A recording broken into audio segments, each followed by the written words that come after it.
Hello kids, welcome to the dreamy journey. Today we are going to tell a new story about a little dragon who couldn't breathe fire. Not even a flicker. Imagine being a dragon without fire. Let's find out what happened to him. In a quiet corner of the Dragon Valley, just past the mossy cliffs and beside the trickling lava streams, there lived a young dragon named Ember. He was small for his age, with soft coral-red scales and tiny wings that flapped more like butterfly kisses than powerful gusts. While the other young dragons in his class were already mastering flame hoops and lighting campfires with a huff, Ember had a different talent. He could puff. Not fire, not sparks, just a light, misty puff of warm fog. It curled out of his nostrils like sleepy morning breath. It wasn't hot enough to light a twig, let alone toast a marshmallow. This morning, as the sun slid lazily over the peaks, Ember stood on the fire practice hill again. He clenched his tiny claws, took a deep breath, and roared as best as he could. HRRFFF, came a soft cloud. The other dragonlings snickered, though not too loudly. Ember's ears drooped. His fog floated up and vanished like a forgotten thought. Why couldn't he do it? He had scales. He had wings. He had dragon breath, just not the fire part. He lowered his head and sighed, sending out another puff that smelled faintly of cinnamon. Somewhere inside, Ember knew something wasn't quite right. But he also knew, if he didn't find his fire soon, he might never feel like a real dragon at all. Certainly. Here's the next part of the story. Ember didn't say much as he padded softly into the dragon cave. His claws clicked lightly on the stone floor, barely making a sound. The others had already returned from morning training. Ember could hear them deeper in the tunnel, their voices bouncing off the walls like echoes wrapped in laughter. He tried to sneak past, keeping his head low. But dragons have sharp ears, especially when they're whispering. "Did you see his puff again?" One voice snickered. "It looked like a tea kettle," another giggled, followed by the fluttery sound of wings flapping in amusement. Ember paused, his tail curling in around his feet. "I heard he's part salamander," someone muttered dramatically, as if that explained everything. "They don't even do fire." A small laugh, then a silence heavy with implication.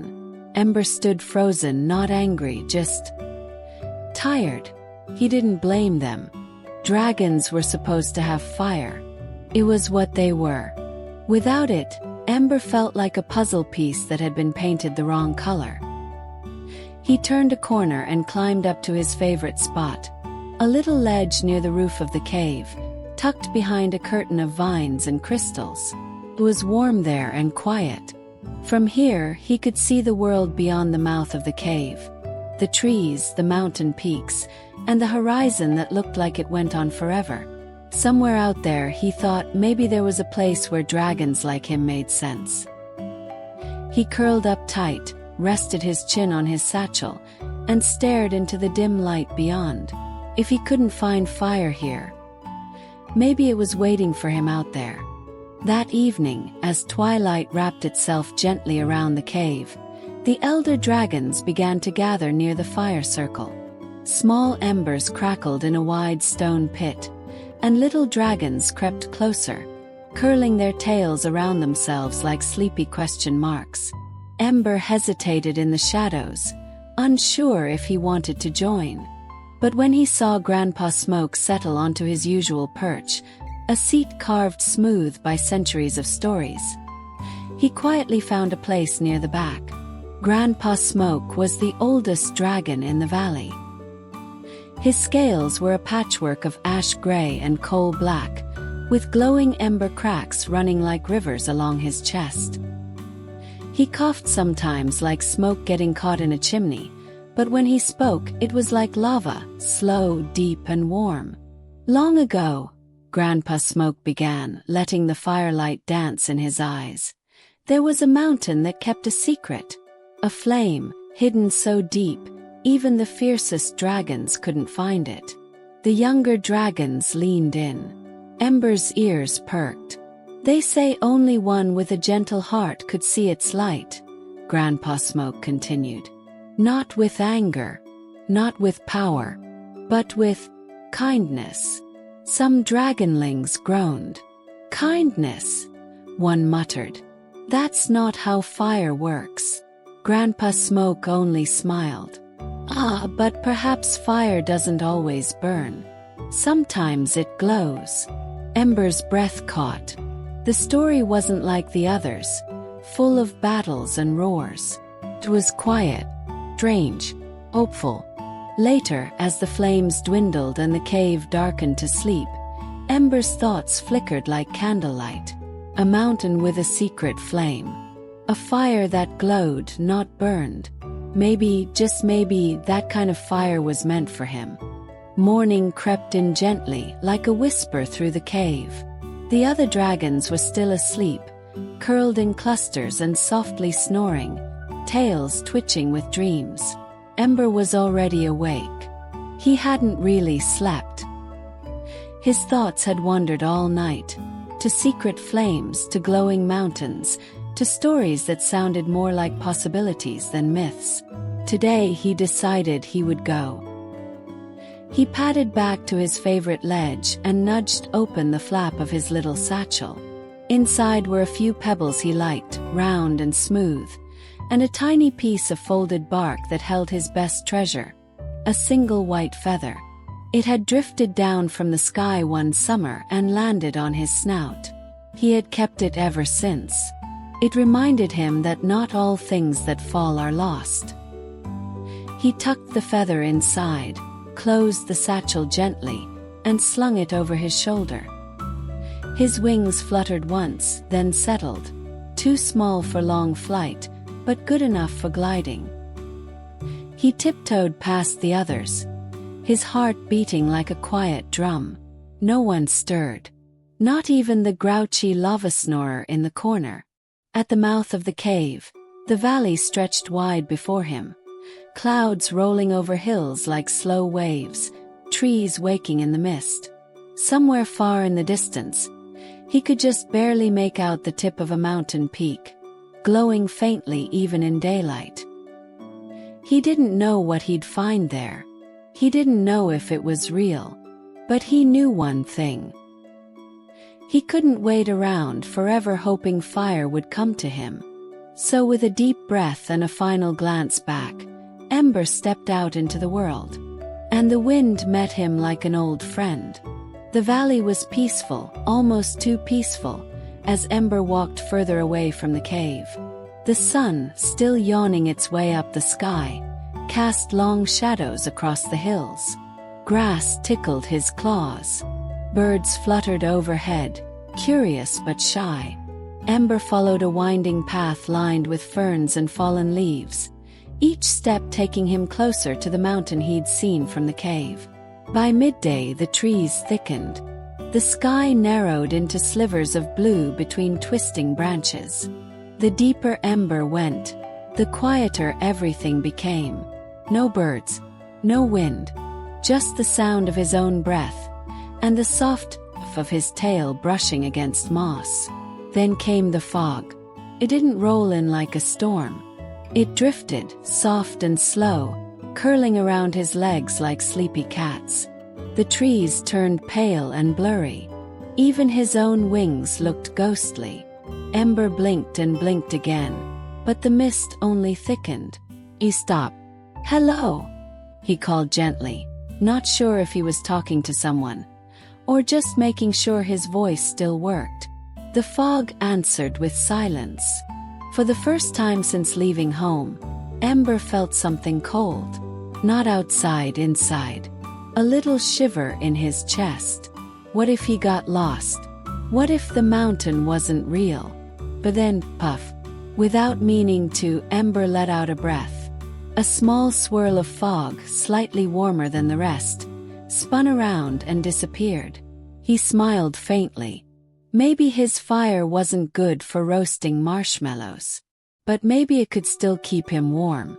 He took another step, then another, and somewhere behind a tree, a pair of curious eyes watched him from the mist. Ember paused, his claws sinking slightly into the damp earth. He felt it, eyes. Not scary eyes, not hungry eyes, just watching. Quiet, hesitant.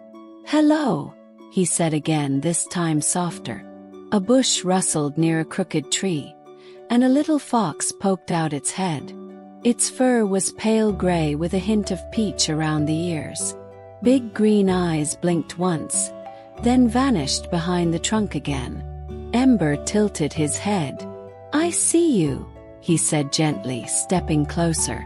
"It's okay. I won't puff at you. I don't really do that anyway." There was a long pause, and then slowly the fox stepped out. Its paws were tiny and careful, as if the forest floor might shatter. "You're not from here," the fox said quietly. "No," Ember admitted. "I'm looking for a mountain.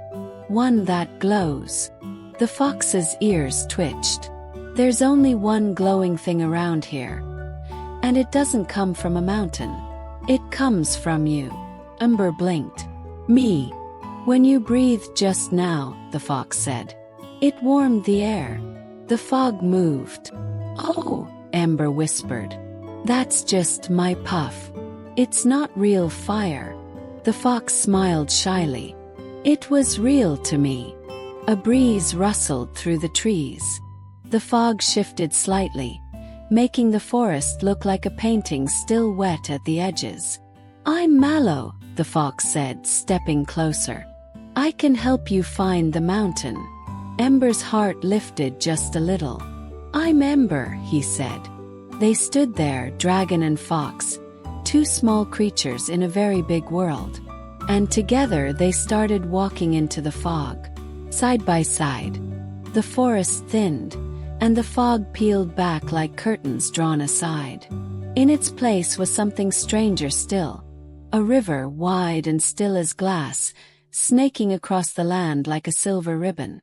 There was no bridge, no boat, just a low mist curling over the surface, and a hush so deep Ember could hear his own heart.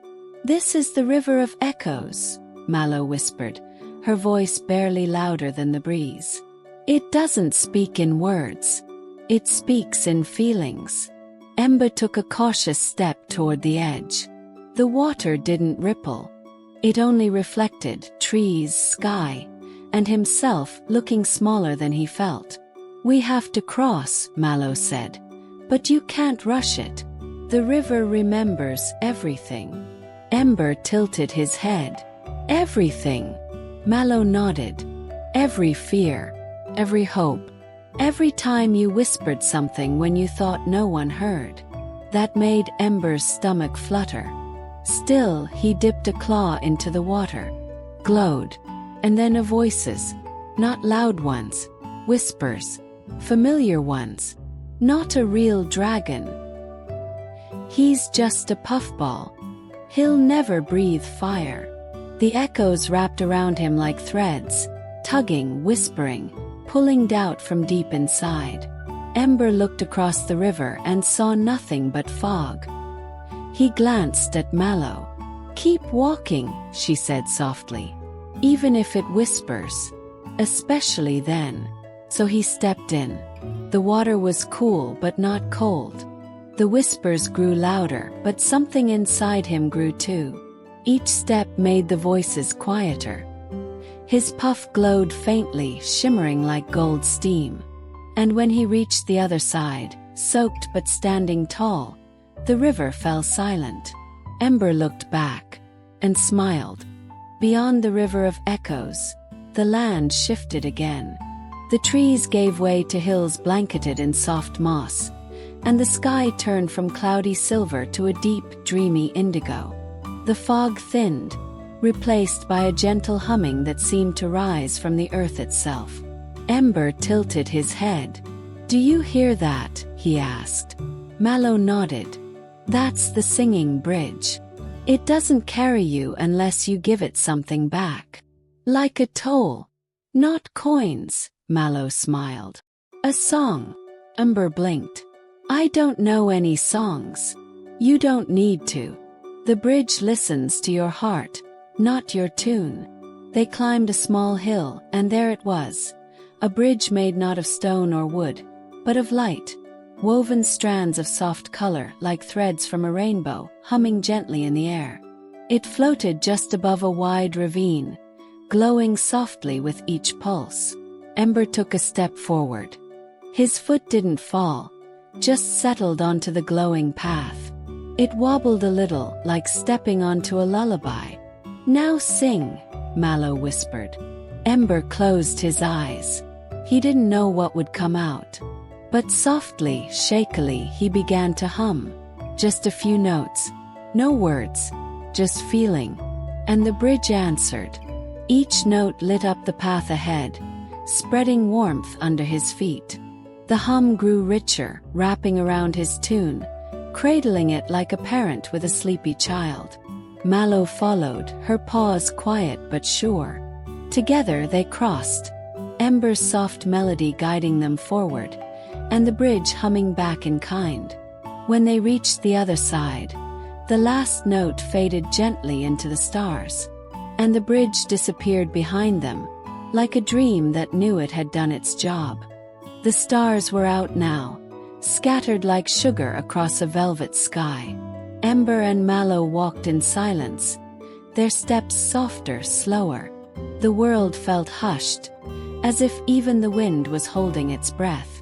A crooked tree stood alone in a clearing, its branches curled like old fingers. At its very top sat an owl, large and still, with feathers as dark as midnight and eyes that shimmered like twin moons. Ember and Mallow paused. I think it sees us, Ember whispered. The owl blinked once, then spread its wings, slow, deliberate, and wide as a story untold. It glided down and landed soundlessly before them. Hello, it said, voice deep and echoing, like a cave speaking after 1,000 years of quiet. Ember took a small step forward. Are you the guardian of the mountain? I am the one who watches the path, the owl replied. And asks the question. Ember's tail twitched. What question? The owl blinked again. What is fire? Ember opened his mouth, then closed it. He thought of the other dragons, of breath that burned, of fire that roared. But he also thought of fog that warmed, a bridge that sang, a river that whispered. I don't know, he said softly. The owl's eyes sparkled. Good. Then you are ready. Before Ember could ask what that meant, the owl flapped once, lifting into the air like a shadow set free. It vanished into the sky, leaving behind a single silver feather that drifted gently to the ground. Ember picked it up and tucked it into his satchel, beside the first one. Then, without a word, he and Mallow turned toward the path ahead, where a faint golden glow shimmered on the horizon. The mountain was calling. The path rose gently now, winding through fields of soft grass that rustled like whispers. Ember and Mallow climbed slowly, their breaths quiet, their paws and claws brushing against dew-tipped petals glowing faintly in the moonlight. At the top of the hill, the world opened up. The trees fell away, and the sky stretched wide in every direction. Below, the valley slumbered in blues and grays, a sea of shadowed forests and flickering fireflies. Above, the stars burned steady and soft, not like torches, but like old memories. This is Cloud Hill, Mallow said softly. The last stop before the climb. They sat together side by side, wrapped in the hush of night. Ember looked toward the mountain, now fully visible at last. It glowed, not with fire, but with a golden pulse like a heartbeat. Steady, gentle, alive. It's real, he murmured. Yes, Mallow said. But it's not the kind of fire you think. Ember stared down at his claws. What if I make it all the way there, and I still can't breathe fire? Mallow looked at him, green eyes shining. Then maybe fire isn't what you needed. A breeze danced over the hill, carrying the scent of moss and starlight. Ember leaned back, letting it wash over him. The sky above seemed to lean closer, as if listening. He closed his eyes, and for a moment, he imagined the mountain was inside him, glowing gently, waiting to be found, not forced. Not far now, it seemed to whisper. Ember didn't answer. He didn't have to. Tomorrow he would climb. Tonight he would dream. That night, Ember curled up on the hilltop with Mallow nestled beside him like a warm scarf. The stars blinked gently overhead, as if keeping watch. The mountain's golden glow pulsed in the distance, soft and steady, like a lullaby with no words. Sleep came slowly like a tide. And when it did, it brought Ember into a dream that felt more real than anything he'd ever known. In the dream he flew. Not with struggle, not with flapping, just gliding effortlessly through the air. His wings stretched wide, and the sky opened to meet him. Below, the world was aglow with color. Rivers of lavender mist, forests lit with fireflies, lanterns floating on the breeze like jellyfish in the sea. And behind him, wherever he went, a warm trail shimmered. Not flames, not smoke, but golden threads of light, drifting and curling in the air like silk. Creatures below looked up in wonder, not afraid, not impressed, just comforted. He looped through the clouds, dove through moonbeams, laughed without sound. There was no fire in his mouth, no roar, but there was something deeper, something glowing inside his chest, like a memory of kindness that had never left. He hovered high above it all and looked down at the world. He felt no fear, no doubt, only warmth. Then from far below, a voice reached him, not loud but familiar. Ember! He turned toward it. The world spun gently, like the last leaf of autumn turning in the wind. And then, with the quietest sigh, he woke up. The sky was just beginning to turn pale, and the mountain, ever patient, still glowed. As morning stretched its fingers across the hills, Ember and Mallow began their final approach to the mountain. The path led them into a wide, open field nestled between two gentle ridges. But this field was unlike any Ember had ever seen. Lanterns, hundreds of them. They stood on tall, crooked poles, glass globes of all shapes and sizes, each one frozen solid. Encased in thick frost, the lanterns were clouded with time, as if they'd been waiting for something or someone. Ember stepped carefully among them. The grass crunched softly beneath his feet, stiff with frost. The air here was colder, sharper, like it had never known summer. Mallow walked beside him in silence, her breath forming tiny clouds. "What is this place?" Ember whispered. "They say the lanterns belong to dragons," Mallow said, her voice barely above the wind. Each one was lit by a moment of true warmth. But something happened, and they all went out. Ember reached out and touched one gently. The frost shimmered beneath his claw. Then, without thinking, he let out a tiny puff. Not strong, not loud, just a soft breath of fog and kindness. The lantern flickered once, and then, like waking from a long nap, it began to glow. Soft gold light spilled through the glass, and the frost melted away like tears in sunlight. All around them, one by one, the lanterns began to stir. Some glowed orange, others green. Some even pulsed in gentle blues and violets. Ember watched, his eyes wide, as the field lit up like a dream remembered. He looked down at his paws. Maybe he couldn't make fire the way others did. But maybe, just maybe, his warmth was meant for something more. The glowing lanterns faded behind them, their warmth still lingering like a gentle hand on Ember's shoulder. The path narrowed, becoming rocky and steep, and the air turned quieter still, as if the mountain was listening. And then it began. Sound so low it was more feeling than noise. A hum, deep and slow, rising from beneath the earth itself. Ember paused. It wasn't scary. It was familiar. Like a lullaby he'd never heard, but somehow knew.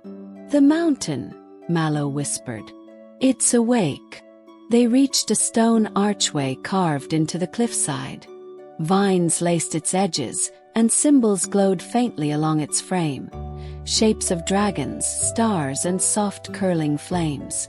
A warm breeze flowed from within, carrying the scent of something ancient and sweet, like burnt honey and moss. Ember stepped closer. The humming grew louder, not threatening but welcoming, like a voice humming just for him. He placed one paw on the stone. The humming paused. Then, in a voice like wind in a canyon, the mountain spoke, not with words but with memory. A flicker of every moment he had doubted himself. A flash of every time he had been gentle, or brave, or kind. The warmth in his chest fluttered. "You're ready," Mallow said softly. Ember nodded. He didn't ask how she knew, she just did. He turned to the mountain and stepped forward, crossing the threshold. The stone glowed under his feet. The humming returned, deeper now, stronger, like a heart beating just beneath the rock. He didn't know what waited inside, but he no longer needed to. He belonged here, and the mountain knew. Inside the mountain, the light faded. Ember stepped carefully through the tunnel, his claws tapping softly against ancient stone. The walls curved inward, smooth and warm, like the inside of a sleeping creature. Mallow stayed at the entrance, her green eyes glowing gently in the dim. "You must go alone," she said. Ember turned to her. "Will you wait? Always?" He gave a small nod and disappeared into the dark. It wasn't the kind of darkness that frightened. It was thick, soft, almost velvet-like. Still, Ember's breath came quicker. No glowing lanterns here. No humming bridges. Just the mountain's silence and his own heartbeat. Then from the shadows came light, tiny floating sparks, each one barely brighter than a firefly. They hovered ahead, flickering, leading the way. Ember followed. But with each step, the sparks began to fade, one by one, blinking out like tired stars. Soon only two remained. Then one. Then none. The tunnel went pitch black. Ember stopped, his chest rising and falling. "I can't see," he whispered. No one answered. He sat down, wrapping his tail around his feet. Panic bubbled up. What if he was stuck? What if he wasn't brave enough? What if this was the end? Then, somewhere deep inside, he felt a flicker. Not in his throat, not in his mouth, in his chest. Warmth. He closed his eyes, breathed in, breathed out. And from the center of his being came the softest glow, golden and calm, like a candle untouched by wind. It didn't roar. It didn't sizzle. Simply was. And in that moment, the path ahead lit up, not from fire, but from ember. The tunnel opened into a round chamber, quiet as snowfall. The walls shimmered with flecks of crystal, catching Ember's inner glow and scattering it in soft ripples of gold.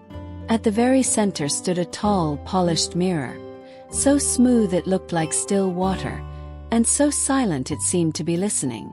Ember approached it slowly. He had never really looked at himself. Not like this. Dragons were supposed to be fierce, bold, with flames that roared and wings that blocked the sun. He saw something different. A small dragon with gentle eyes. A satchel slung across his chest. A white feather tucked at the edge. Scales not sharp, but smooth and warm like clay warmed by the sun. And there, right in the center of his chest, glowed a light. Not fire, not heat, but a steady pulse of golden warmth. Didn't flicker. Didn't fade. It was quiet but undeniable. Ember placed a claw against the mirror. The reflection did the same. And the light grew. The crystals along the chamber walls began to shimmer, softly at first, then all at once, like a sunrise trapped in stone. The room filled with a warmth that didn't burn but soothed, like being held, like being understood. Ember smiled just a little and felt something shift deep inside. He didn't need to roar to be real. He didn't need to burn to belong. His fire had always been there. It had just waited patiently until he was ready to see it. And now he did. The mountain, the stories, the journey. None of it had given him his fire. They had simply helped him remember. Just beyond the mirror, a narrow path curved downward into a dim cavern. The air was colder here, and the glow from Ember's chest flickered faintly, like a lantern caught in the wind.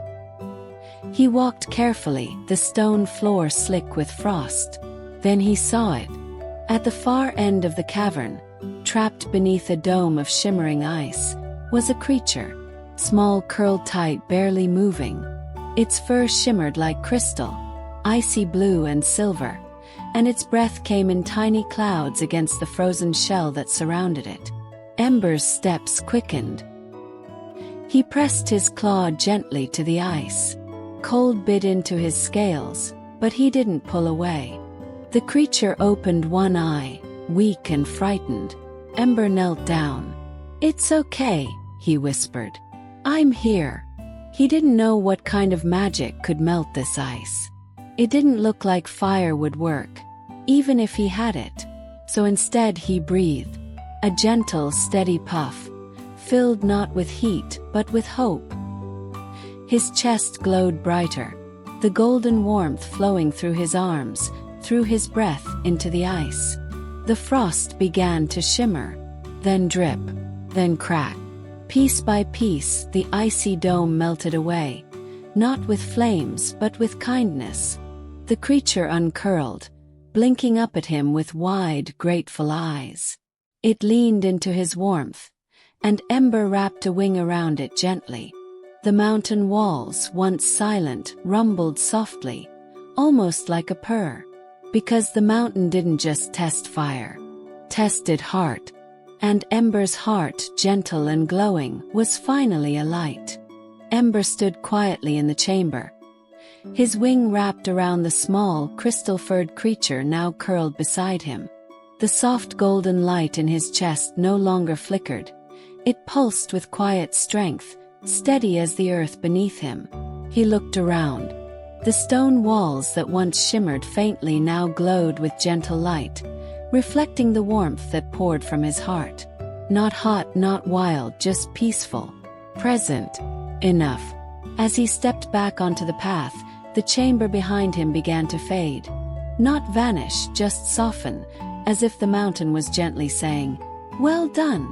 Along the winding corridor, images flickered on the walls like starlight on water, echoes of his journey. He saw himself on the fire practice hill, puffing mist while others laughed. He saw Mallow's shy smile in the fog. He saw lanterns blooming to life in the frozen field. He saw himself quiet and scared, lighting the darkness not with flames, but with courage. And suddenly he understood. His fire had never been missing. It had simply taken a different shape. Not one for burning but for healing. Not one for roaring but for warming. It had been in every step, every breath, every moment he chose to keep going when he could have turned back. He wasn't broken. He was becoming. And now, that becoming glowed so brightly inside him that it didn't matter whether he ever breathed fire the way others did. He had something better. He had himself. And that was more than enough. The mountain didn't rumble or roar as Ember left. It simply opened for him, like an old friend parting a curtain. The stone walls softened, path brightened, and with every step he took toward the morning light, his glow stayed steady, golden as sunrise. At the mouth of the mountain, Mallow was waiting. Her eyes sparkled when she saw him. "You found it," she whispered. "I think," Ember said, and he smiled. "I always had it." The two of them started down the trail, the world waking gently around them. Fog lifted in soft wisps. Trees shimmered with dew. Birds began to sing sleepy songs. By the time they reached the Dragon Valley, the sun had climbed halfway into the sky. Ember stood at the entrance of the cave, unsure for a moment. Would they laugh again? Would they even notice? But as he stepped inside, the shadows pulled away like curtains before a stage. And the other dragons, one by one, turned. They didn't say anything at first. They didn't have to. The light glowing from Ember's chest lit the cavern in a soft, honey-colored haze. It wasn't flashy. It didn't roar or spit sparks. But it reached into every dark corner, warming stone and scale alike. One young dragon stepped forward. "What is that?" "My fire," Ember said softly. Another dragon blinked. "But it doesn't burn." "No," Ember said. "It glows." And just like that, the air in the cave changed. The warmth was small, quiet, but it made everything feel different. And Ember, for the first time, felt fully home. The glow from Ember's chest spread slowly, like tea seeping through warm water. It didn't race. It didn't demand. It simply was, gentle, steady, and kind. The dragons who had once snickered at his foggy little puffs now stood blinking, unsure what to say. One older dragon, gruff and always a little smoky, shuffled closer. "It's not real fire," he muttered half to himself. But his wings twitched toward the warmth anyway. A younger dragon crept forward and sat near Ember, stretching their claws toward the soft light as if toward a hearth. "It feels nice," they said quietly. Soon more followed. The circle widened. Ember sat in the middle, glowing calmly, while dragons of all ages found spots around him. Some curled their tails. Others rested their heads on their paws. The cave, once cold and echoing, felt smaller now, not cramped but close, like a den, like family. Even the walls seemed to lean in, reflecting the gold light like fireflies waiting to dance. Mallow tucked herself beside Ember, her tail draped across his. "You changed the whole cave," she whispered. Ember shook his head. "I didn't change it. I just lit it up a little." And it was true. The cave hadn't been wrong. Just waiting. Waiting for someone who didn't try to roar their way through, but glowed with something softer, something braver. Illness, quiet courage. A fire that didn't scorch, but healed. Ember looked around, and for the first time, he didn't wish for anything more. Because in the hush of that golden light, surrounded by friends who finally saw him, he knew he was enough. Days passed, and Ember's glow didn't fade. It wasn't something he turned on or off. It lived in him now like breath, like heartbeat. He still couldn't breathe fire like the others, and he never did learn to roast a marshmallow the dragon way. But he didn't need to. Something better happened. Other dragonlings started asking questions. "Do you think my fire could be music?" one asked. "I think mine might be making people laugh," said another. And slowly, the cave filled with more than just heat. It filled with light, in all its forms. Glowing scales, humming songs, a shimmer of color that changed with mood. Fires that flickered in tune with kindness, not anger. No two dragons were the same. And no one tried to be. Even Grandpa Smoke, ancient and full of tales, sat quietly some nights beside Ember. his old scales soaking in the warmth. "You've lit more than lanterns," he said once. "You've lit hearts." Ember just smiled and puffed a little mist. Smelled like cinnamon and home. As night fell, dragons began to settle around him once more. Wings folded. Eyes blinked slowly. The golden glow filled the cave like a lullaby you didn't need to hear to feel. And in the soft hush of that shared stillness, Ember closed his eyes too. No fire, no roar, just warmth, the kind that lasts. And now, little dreamers, we let the story drift into stillness. Imagine that warm cave, filled with dragons curled like commas, breathing slow and safe. The stones hold the heat like old friends. Lanterns glow from the ceiling like sleepy stars, and Ember's chest rises and falls with quiet light. Outside, the wind moves gently through the trees. Mallow sleeps with her nose tucked beneath her tail, dreaming of glowing feathers and golden bridges that hum lullabies. The mountain no longer rumbles, it sighs. Somewhere far away, a puff of warm mist rises into the moonlight, a promise that fire doesn't have to burn to be real. That kindness is its own kind of flame, and that even the smallest dragon has something shining inside. So wherever you are, tucked under blankets or curled beside someone you love, take a slow breath. Feel the warmth you carry, even if no one else can see it. There. It's always been there. You are enough. You are glowing. You are home. Good night.